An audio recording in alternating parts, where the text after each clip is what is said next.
Sumuko ng kusang loob sa mga otoridad ang isang miyembro ng Communist Terrorist Group bandang alas 11 ng umaga sa Kasiguran Municipal Police Station, Barangay Central, Kasiguran, Sorsogon.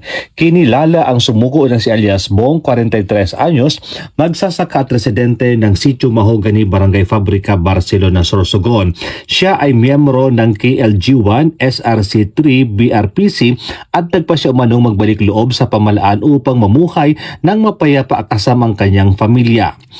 Ang kanyang pagsuko ay sinakatuparan sa pamamagitan ng operasyon na pinangunahan ng mga tauhan ng Sorsogon 1st Provincial Mobile Force Company na katuwang ang RIU-5 PIT Sorsogon, PIU Sorsogon PPO, TUG-5 Philippine Air Force, 92nd SAC, 9th Sub Special Action Force at Kasiguran MBS.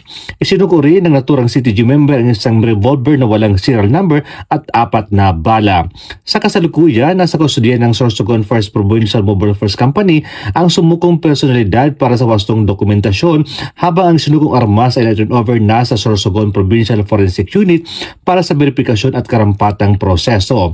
Patuloy na nanawagan ang Sorsogon PNP sa mga natitirang kasapi ng teroristang grupo na iwanan na ang armadong pagkikibaka, magbalik loob sa pamalaan at yakapin ang tunay na kapayapaan para sa kinabukasan ng kanilang pamilya at komunidad. Mula po dito sa Bicol Region, ako po yung Police News Network Correspondent, Police Staff Sergeant Merculito Pilo Bindino Jr., alagad ng batas, tagataguyod ng balitang pulis.